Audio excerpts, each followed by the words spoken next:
Hola a todos y bienvenidos a Bocados de Biología. Interrumpimos la emisión habitual de Biología de Tranquis porque esta semana estuve en Barcelona, en el Campus Gutenberg, un congreso de comunicación científica. Hasta di una charla cortita, que no os puedo decir cómo fue porque cuando preparé esto todavía no la había dado. Espero que bien. Pero aprovechemos este programa más breve para hablar de un par de ejemplos de organismos reales que quizá ayuden a ilustrar las cosas de las que hemos estado hablando en este último par de episodios. Cosas como la existencia de estrategias macho y hembra en animales y las diferentes presiones que actúan sobre cada sexo. Y empecemos hablando de Thalassoма bifasciatum, una especie de pez pequeño que vive en los arrecifes del Caribe. Estos animalitos viven en grupos que a primera vista parecen estar compuestos de dos tipos de individuos diferentes. La mayor parte de ellos son de color amarillento, con la barriga blanca, pero de vez en cuando vemos alguno bastante más grande que los otros. Si los peces pequeñitos son de entre 3 y 8 centímetros, estos pueden medir hasta 25 y tienen unos colores azulados muy llamativos. Veríamos además que estos peces se organizan en grupos con múltiples individuos de los pequeños y amarillentos, pero solo uno de los grandes y azulados. Si miramos estos grupos un poco más de cerca, veríamos que estos peces más grandes son machos grandes, agresivos y territoriales con otros machos como ellos, que se rodean de grupos de estos otros peces amarillentos y pequeños, que suponemos entonces que son hembras. Esto tiene sentido. No serían los primeros animales que conocemos que tienen un sistema de apareamiento en el que unos pocos machos dominantes compiten para monopolizar grupos de hembras, haciéndose en el proceso, debido a la selección sexual, muy grandes y muy agresivos. Pero si los miramos más de cerca, resulta que la vida de estos pececillos de cara de cotorra es mucho más complicada de lo que parece. Para empezar, después de su fase juvenil, la mayor parte de ellos alcanza la madurez sexual como hembra, como uno de estos peces pequeños de color amarillo y blanco. Mientras haya un macho grande y azul dominante en el grupo, estos pececillos seguirán siendo hembras y produciendo óvulos que el macho grande irá fecundando. Pero si ese macho grande desaparece del grupo por cualquier razón, la dinámica de esta pequeña sociedad cambiará. Inmediatamente, en cuestión de minutos, la hembra más grande de entre estos peces cambiará su comportamiento. Se volverá más agresiva, dominante y territorial. En el espacio de entre 1 y 2 semanas, estos cambios de comportamiento se verán acompañados de cambios corporales. Esta hembra desarrollará los colores típicos de uno de estos machos territoriales. Sus ovarios se deteriorarán, y en su lugar aparecerá tejido testicular que producirá esperma. Para la próxima estación de apareamiento, este individuo habrá abrazado completamente su nuevo papel de macho dominante. Pero esto no es todo, porque si miramos a estos pececillos todavía más de cerca, veremos que en realidad ese macho azul grande y dominante no es el único macho que hay en el grupo. Resulta que entre todos esos peces pequeñitos, amarillos y blancos que pensábamos que eran hembras, algunos tienen testículos y producen esperma. Son por tanto machos, pero debido a sus colores y comportamiento, se mimetizan con las hembras y no compiten con los grandes.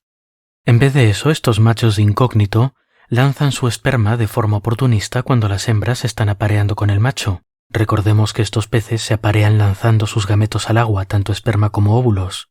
O también se pueden aparear con hembras directamente cuando el macho dominante no está mirando. Lo curioso además es que estos machos de incógnito son más abundantes cuanto mayor es la densidad de peces en el grupo, ya que sus posibilidades de robar entre comillas apareamientos sin ser descubiertos aumenta. Sin embargo, este comportamiento no tiene por qué ser permanente, y más adelante, si crecen mucho y la plaza de macho dominante queda vacante, pueden también tomar esta forma de macho grande y azul. Lo que vemos en estos pececillos, entonces, son estrategias sexuales flexibles. Las posibilidades de reproducirse de un macho pequeño, dado el sistema de apareamiento de estos animales, son bajas, así que mientras se es pequeño, sale más a cuenta ser hembra. Sin embargo, si uno es suficientemente grande y se ve capaz de defender un territorio, ser un macho dominante va a dar mucha más puntuación reproductiva. O alternativamente, si vemos que hay muchos peces juntos y es posible tener éxito mediante esta táctica de macho camuflado, quizá también sea una buena forma de puntuar, así que vamos a ver más animales siguiendo esta estrategia. En resumen, A partir de información sobre el estado social del grupo, estos animales son capaces de reaccionar y modificar su comportamiento, sus perfiles hormonales y la expresión de sus genes para cambiar radicalmente su cuerpo y su estrategia sexual. Este tipo de cambio de sexo es algo muy raro, incluso entre los peces, pero son casos fascinantes para los biólogos. Creo además que nos ayudan a cambiar la perspectiva a nosotros, los mamíferos, que somos animales un poco más aburridos, con sexos separados y fijos. ¿Os imagináis qué tipo de telenovelas podrían escribirse con estos pececitos? El segundo caso que tenemos hoy también nos da un poco de perspectiva, tanto sobre el episodio 93 como sobre el próximo episodio 94. En este caso, las protagonistas no son peces nadando tranquilamente en un arrecife tropical, sino levaduras en sus tubos de ensayo, específicamente Saccharomyces cerevisiae, el hongo unicelular al que le debemos el pan y el vino. La levadura del pan se reproduce sexualmente, pero no tiene óvulos ni espermatozoides. En vez de eso, produce células con una única copia de su genoma, equivalente a gametos, pero sin diferencias de tamaño obvias entre ellos.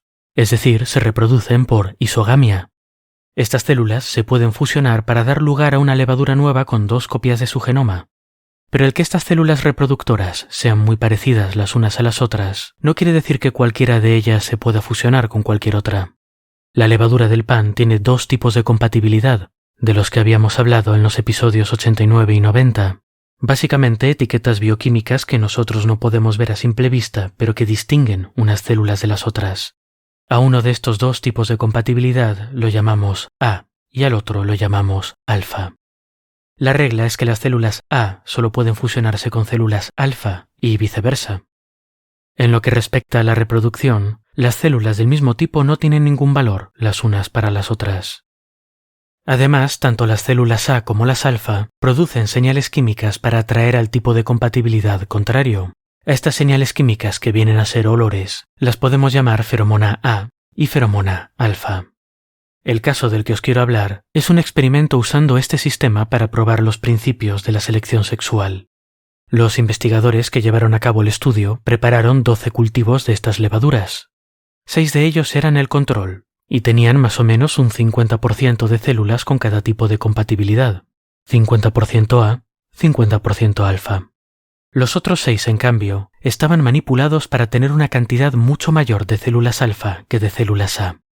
Además, los investigadores introdujeron en ambas poblaciones, tanto la control como la manipulada, un 1% de células alfa con un gen modificado que las hacía producir cantidades mucho mayores de lo normal de la feromona alfa.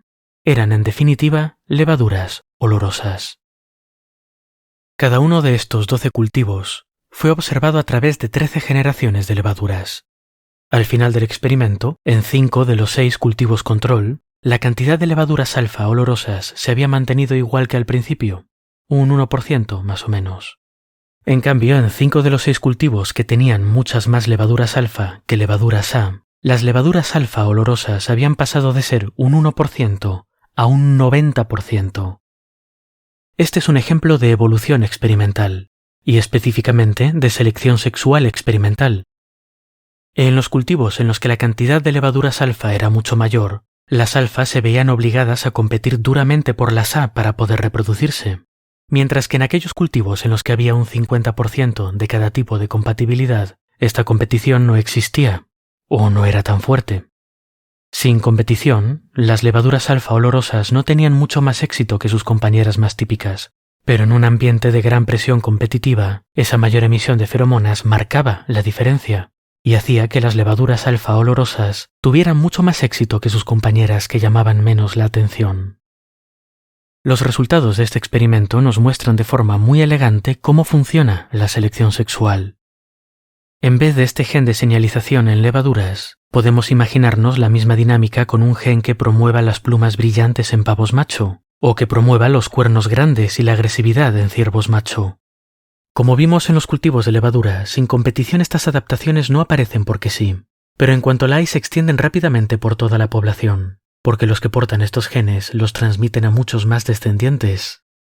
Pero ojo, en el episodio pasado hablábamos de machos y hembras, pero aquí no hay machos ni hay hembras. En vez de eso, tenemos dos tipos de compatibilidad que por lo demás son muy parecidos. Probablemente, si repitiésemos el experimento pero al revés, con las levaduras A siendo más abundantes y compitiendo, y con unas levaduras A olorosas metidas por ahí también, los resultados serían parecidos, y las levaduras A olorosas triunfarían. Esto nos revela algo interesante sobre la selección sexual, que lo importante no es ser macho o ser hembra, sino simplemente ser más escaso o ser más abundante, estar sujeto a más competición o a menos. Recordemos esto para el próximo episodio. Hasta entonces pues, y espero que os hayan gustado los bocaditos.